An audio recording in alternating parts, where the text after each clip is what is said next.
Τρισδιάστατες αρχιτεκτονικές απεικονίσεις και ηλεκτρονική καταγραφή για το πώς θα διαμορφωθεί ο χώρος έδωσε η εταιρεία Lambda Development. Μετά την έναρξη των έργων, μάλιστα, υπολογίζεται ότι θα ανοίξουν 10.000 νέες θέσεις εργασίας, ενώ μέχρι να παραδοθεί το έργο, οι εργαζόμενοι θα αγγίξουν τις 50.000.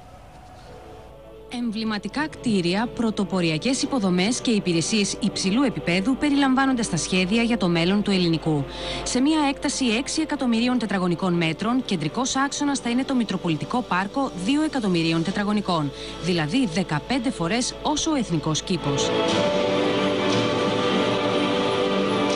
Εκεί θα δημιουργηθούν πεζόδρομοι, ποδηλατόδρομοι 46 χιλιόμετρων, παιδικές χαρές, μουσεία και χώροι ανάδειξης της ιστορίας της περιοχής και του παλαιού αεροδρομίου. 4 κτίρια ορόσημα προβλέπονται στα σχέδια που από μόνα τους θα αποτελούν πόλο έλξης. Στον Άγιο Κοσμά προβλέπεται δημόσια αμμώδης παραλία μήκους 1 χιλιόμετρου, νέα μαρίνα για την εξυπηρέτηση μικρών σκαφών, διεθνές ενιδρίο, καφετέριες και εστιατόρια. Θα χτιστούν 5 ξενοδοχεία συνολικής δυνατότητας τουλάχιστον 2.000 κλινών, εμπορικά κέντρα, αθλητικές εγκαταστάσεις, ναυτικός όμιλος. Το έργο αναμένεται να δημιουργήσει 50.000 θέσεις εργασίας. Το κομμάτι που θα μας βάλει στο χάρτη παγκοσμίως είναι αυτό που περιγράφουμε. Είναι το πάρκο, είναι το παραλιακό μέτωπο. Είναι οι τουριστικές αναπτύξεις. Αυτά λοιπόν στο βαθμό που κάποιος μπορεί να πει με σχετική ακρίβεια θα έχουν υλοποιηθεί μέσα στην πρώτη πενταετία, στο μεγάλο τουλάχιστον βαθμό τους. Αυτά θα μείνουν στην κοινωνία.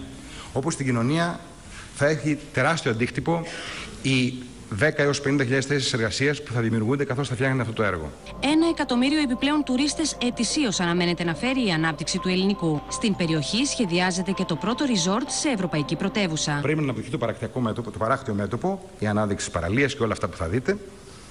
Οι τουριστικές αναπτύξεις, μιλάμε για μεγάλα resort που δεν έχει Αθήνα. Resorts που θα αναδείξουν την Αθήνα, γιατί θυμίζω ότι αυτό φτιάχνεται σε μια ευρωπαϊκή πρωτεύουσα. Δεν φτιάχνεται σε ένα θέρετρο, δεν φτιάχνεται κάπου που θα πρέπει να πάρεις συγκοινωνίες για να πας διακοπές. Θα είναι η πρώτη ευρωπαϊκή πρωτεύουσα που στην ουσία θα έχει ένα resort, ένα θέρετρο μέσα σε αυτή την πόλη. Το έργο συνολικής επένδυσης 7 δισεκατομμυρίων ευρώ θα παραδίδεται σε στάδια ανά πενταετία. Θα χρειαστούν 15 με 20 χρόνια για να ολοκληρωθεί.